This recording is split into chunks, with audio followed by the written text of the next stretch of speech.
Morning, Bob. How you doing today? Good. So listen, Al, your scissor lift's going to be down for about an hour. Mechanics need to replace some of the hose fittings. According to the cross shift, it was leaking. Yeah, and it's about bloody time, too, let me tell you. That thing's been leaking like a pair of baby soggy diapers for the last 2 days now. Well, if it leaks again, don't work with it. Call a mechanic and get it fixed. Now, once that scissor lift's ready to go, I'd like you and Charlie to bolt and screen 51 stope. What I'd like you two to do in the meantime is to go into 461 drift, wash down, and check the condition of the vent tubing. Cross shift blasted in there last night. Eddie will be in there as soon as he's finished mucking in the stope. Do you know if there's any more vent tubing in the storage? Yeah, there should be a few lengths of tubing down there. And don't forget, if you have to change the last piece, make sure that fan is locked out first. Also, fellas, keep a close eye on the back in there. We're getting close to the dike in that drift, and you know what that stuff's like. Yeah, tell me about it. The last time we ran onto dike, it rained down like hatchets. Could slice your boot wide open if you're not careful. Well, I don't think we're that close to it yet, but be extra careful. Make sure it's well scaled. What about a vehicle? Is there something we can drive while ours is in the shop? You can take number 37 scissor lift. Should be parked just outside the lunchroom. Well, okay, fellas, I'll see you in there first thing. I want to check that round out myself. Be careful. I'm telling you, Bob, I don't know what you'd do without me and me partner. You'd be closing this place down, let me tell you.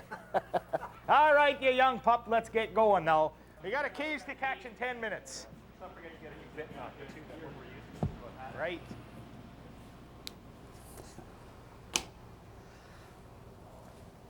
You know, one of the most important responsibilities that comes with this job is encouraging everyone to develop good safety habits in order to prevent accidents. There's really no secret to developing good safety habits. All you have to do is stay alert, learn to identify and control hazards, follow proper procedures, and never needlessly put yourself at risk. There's no reason to. Why? Because there's no single job we do that's so important that we can't take the time to do the job safely. Developing good safety habits is all about adopting the right attitudes and behaviors and putting them into practice every time we pick up a scaling bar, operate a piece of machinery, or do anything. And you know, over the years I've discovered one method in particular that helps us develop good habits and stay safe. It's called the 5-point safety system. You've probably heard of it. It's a simple approach to safety that's been around for a long time. And it's got an excellent track record of preventing accidents when properly used. Basically, the 5-point safety system is a plan. It's a plan for checking your workplace conditions and equipment. And it's a plan for helping us concentrate on getting the job done safely without putting ourselves at risk of getting hurt. On our crew, we've gotten into the habit of using the 5-point safety system every day. What you're about to see is a system being used at the beginning of a shift, when the risk of accidents is often at its highest. You just stay in there. You probably stay there till it closes. 5 minutes after you. Ah, yeah, I know what it helps.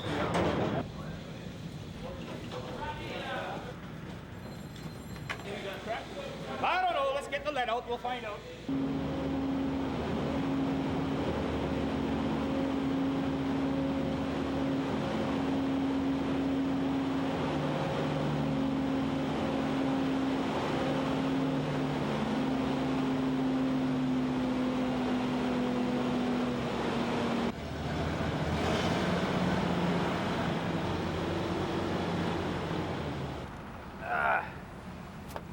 All right, Charlie, if you'd like to take that rope down, I'm going to check the vent tubing for any holes. Okay. The first step in the 5-point safety system is to check the entrance and travel way into your workplace. The first length of tubing should be free of holes and tears and tightly secured to the fan to prevent air loss to the heading. The screen should be in good condition and completely covering the intake side of the fan. If blasting operations have been conducted, the handle on the blasting box must be moved to the off position. Before leaving, a quick check of the walls and back for loose is also required. Always be sure any unsafe conditions are corrected before proceeding any further.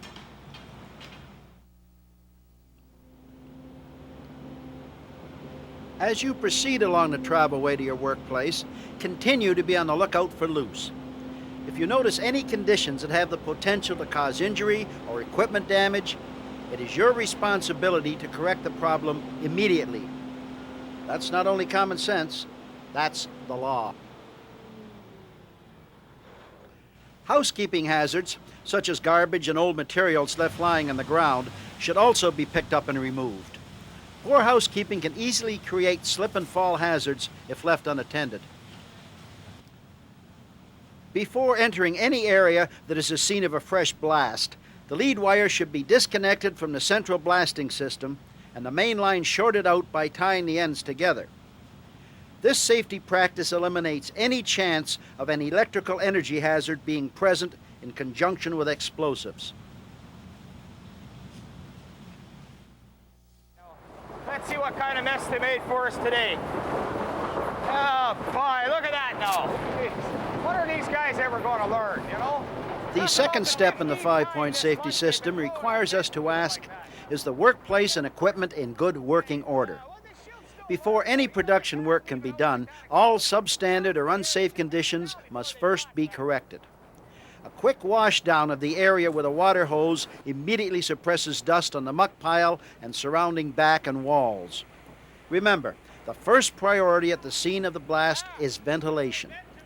Inhaling air that may be contaminated with dust or after-blast gases can pose a serious danger to your health. The system must be restored in order to remove contaminants and provide plenty of fresh air to the working face.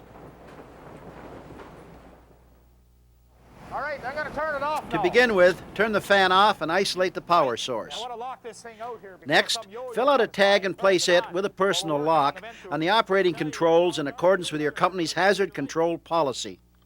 If two people are working together, both should attach their own locks and tags to the controls. There you go. Put your lock This on. prevents any chance of an uncontrolled release of electrical energy to the fan. All right, As now a you final gotta push the start precaution, button just to try make the sure. startup button to verify that the operating controls cannot energize the fan. If the fan was to be turned on inadvertently while work is being conducted at the discharge end of the system, a serious accident could happen, such as an eye injury.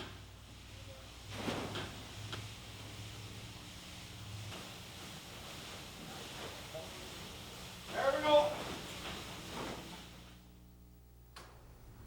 All right. Once the new tubing has been replaced, turn the fan back on and, before returning, let the ventilation system flush out the heading.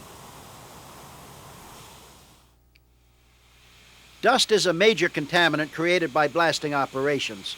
Water should always be applied in generous amounts to suppress the dust and wet down the immediate work area. By controlling dust at its source, air quality is not only improved in the immediate area, but also in those workplaces downstream in the ventilation circuit. The other condition to be on the lookout for is the presence of loose. In any newly blasted heading, it is always critical to check the back and walls for loose rock. Ground conditions are never exactly the same from one shift to another, especially in the vicinity of a fresh blast. Be on the lookout for small pieces of rock that have come to rest on the screen. They're often small enough to fall between the strands and are usually the ones that cause serious lacerations. Those few seconds it takes to spot a hazard and the few minutes it usually takes to correct a problem are well worth the effort when it comes to preventing personal injury or harm to others.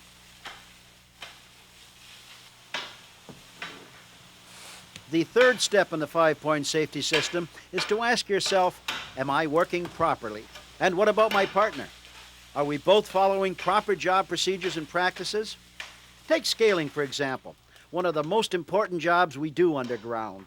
In order to work safely, we must ask ourselves, is the scaling bar in good condition? Is it the proper length for the job?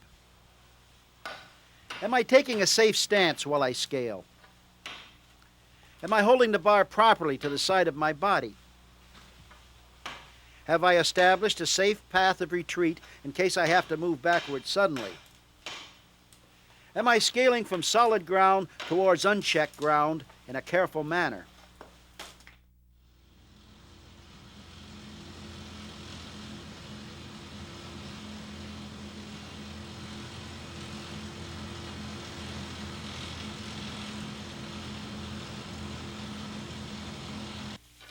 The fourth step in the 5-point safety system involves doing an act of safety. The supervisor and the workers together should discuss a particular topic related to safety. Well, listen, fellas, let's take a few minutes and talk about an act of safety, eh?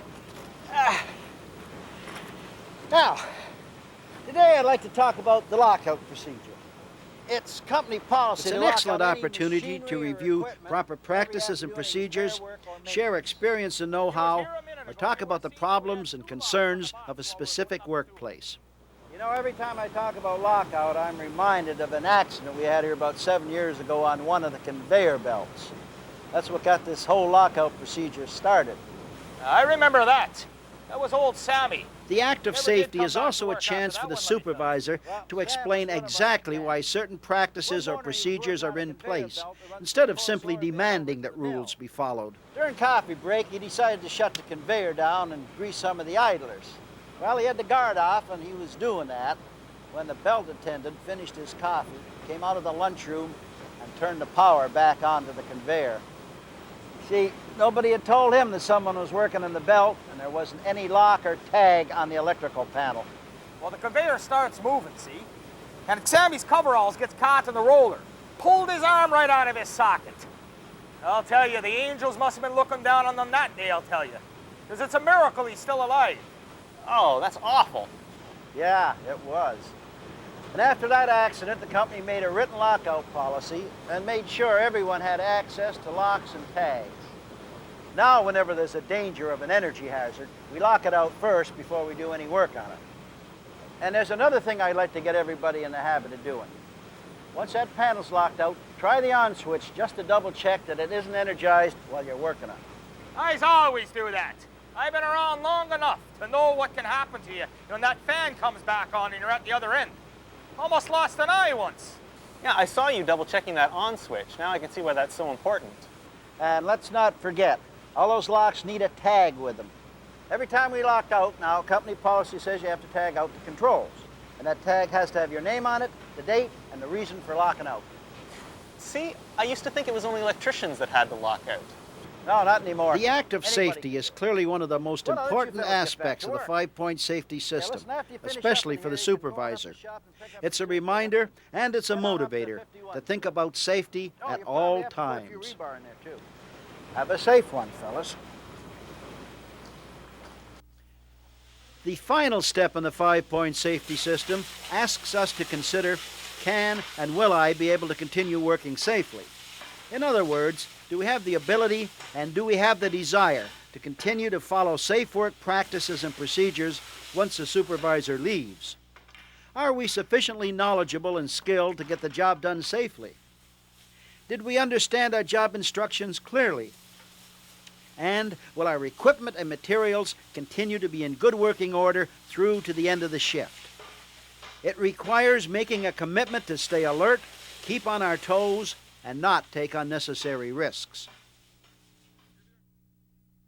You know, you'll probably never find a workplace quite as unique as you will down here in an underground mine.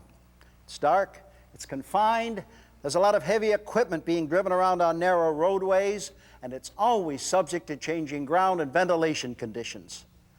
That means in order to avoid accidents, we have to be constantly aware of the possibilities of injury at all times. That's what safety consciousness is all about, staying alert. But that's only part of it.